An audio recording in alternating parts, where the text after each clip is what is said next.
बे समाव बाथौ बिबुंसाराव आं कामदेब दैमारि आरो केमेरा पार्सन दिनेश बसुमतारी मरिगांव जिल्लानि धुपगुरि गोथार बाथौ थानसालियाव दङ आरो बे धुपगुरि गोथार बाथौ थानसालियावनो मरिगांव जिल्लानि गाहाय नेहाथारि बिथां जोंजों दं बिथांजों जोङो बे धुपगुरि गामिनि माखासे बाथ्राखौ मिथिनो थाखाय बिथांखौ जों सोंनो नागिरदों खुलुमबाय नोंथां खुलुमबाय बाथौ बिबुंसार बिथांमोननिसिम जोंनि गोसो गोरबो अननायखौ बावहरबाय धुपगुरि गोथार बाथौ थानसालियाव मागो दमासिनि दिनै आर'जनि हाबाफारि सोलिबाय थादों धुपगुरि गामियावहाय बेसेबां न'खरा बे बाथौ थानसालिजों सोमोन्दो दं नंगौ जोंनि बाथौ धोरोमनि जे मोनबा फोरबो बे बाथि फोरबो माने जोबथा फोरबो मागो दमासि फोरबो बे मागो दमासि फोरबोखौ दिनै धुपगुरि गामिनि रायजो राजाफ्रा दिनै फालिदों जोंनि धुपगुरि गामियावहा जोङो बाथौआरि हिसाबै जोङो 57 नं न'खर दङ बे 57 न'खरा जथाय जितुके मोनसे थानसालि नोंथांमोना लुफुंनाय जाबाय बे थानसालिखौ बेसेबां मायथाइ नोंथांमोना लुफुंनाय जायामोन बे थानसालिखौ जोङो 2007आवहा जोङो बे थानसालिखौ गायसनजेननायमोन आरो दा बे 2007आव गायसनजेननायनिफ्राय दिनैसिम जों बे थानसालिखौ बिदि आरोबो साबसिन हामसिन खालामनो जोङो नाजागासिनो दङ जों जेखिनिखौ हादों बेखिनिखौ जों थानसालिखौ बे जोंनि बे 57 नं हाउसनि बे थानसालिजों बेवहायनो जों बाथौ धोरोमनि जे मोनबा फोरबो आरो गोथार बाथौ सान बेफोरखौ जोङो फालिगासिनो फैबाय दङ 2007नि मायथाइनिफ्राय बे धुपगुरि गामि सेर सेर हयथ' गुबुनारि बा गुबुन हारिफ्रा गोबाङै दं होननानै नोंथाङा फोरमायदों बे गोबां गुबुन हारि माहारिनि गेजेराव नोंथांमोना दिनै गोथार बाथौ थानसालियावहाय मागो दमासि फोरबोनि आर'जनि हाबा जादों इभेन नोंथांमोना गावनि आंगो धोरोमखौ फोथांना लाखिदों बेहाय बे धोरोमखौ सिबिनायावहाय गुबुन हारि माहारिनि गेजेरावहाय माबाफोर बेफोर उसुबिदा फैयो नामा नंगौ बेफोर असुबिदा जेबो फैयाखै नाथाय बिथांमोना जोंखौ एसे थुलुंगासो होयो मोजां मोनो जे नोंथांमोना गावनि राव हारिमु आरो गावनि धोरोम बेफोरखौ जे नोंथांमोना आजावना लानानै दिनै जोंनि लामा खाथियावनो जे मोनसे थानसालि लुनानै नोंथांमोननि धोरोमनि नेमफोरखौ जे खालामबोदों बिथांमोना नुनानै जोंखौ एसे आरोबाव मोजां मोननाय थुलुंगा बिथांमोना होयो नोंथांमोननि रावखौ हारिमुखौ फोथांना लाखि जों बेखौनो नाजायो बिथांमोनाबो जोंखौ बेखौसो खावलायहरो फैगौ माने नैथि मंगलबार सान गोथार बाथौ साननि हाबाफारि फैबाय थादों बे गोथार बाथौ साननि हाबाफारिनि सायाव नोंथांमोना मा फोरमायनो नागिरदों रायजो राजाखौ जोंनि गोथार बाथौ साना जोंनि जेरैबायदि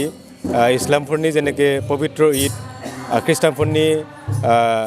ख्रिस्टमास बिदिनो माने बाथौ धोरोमारिफोरनि बे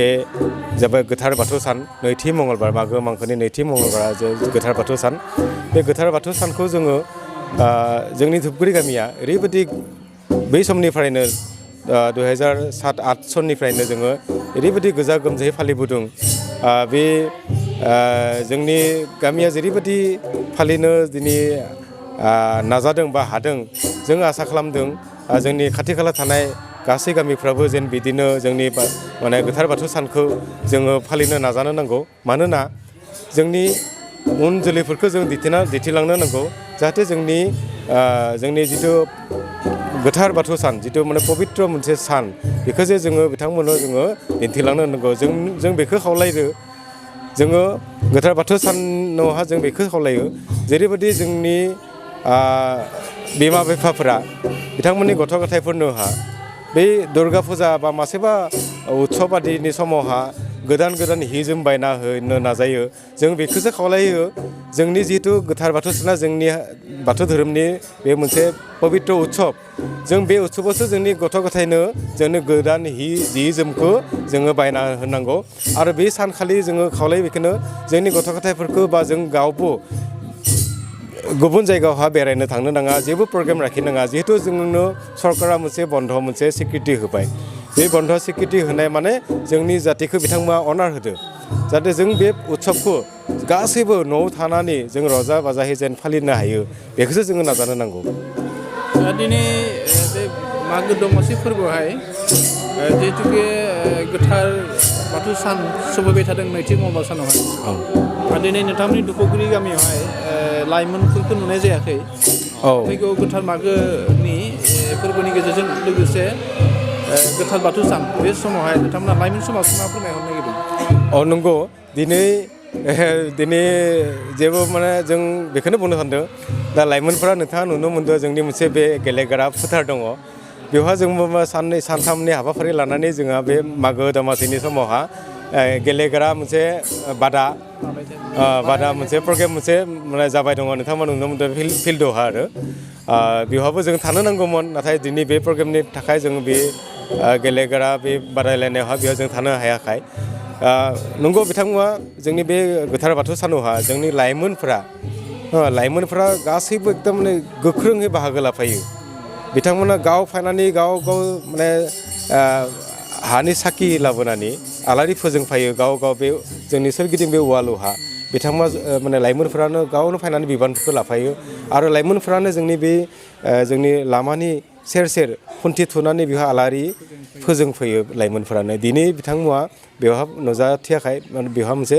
गेलेनाय मोनसे बादायलायनाय मोनसे सोलिगासिनो दङ बेखायनो दिनै बिथांमोना बेवहाय थानो हायाखै बे मोनसे दिनै नोंथांमोनखौ दुखुजों फोरमायबाय आरो साबायखर थाबाय।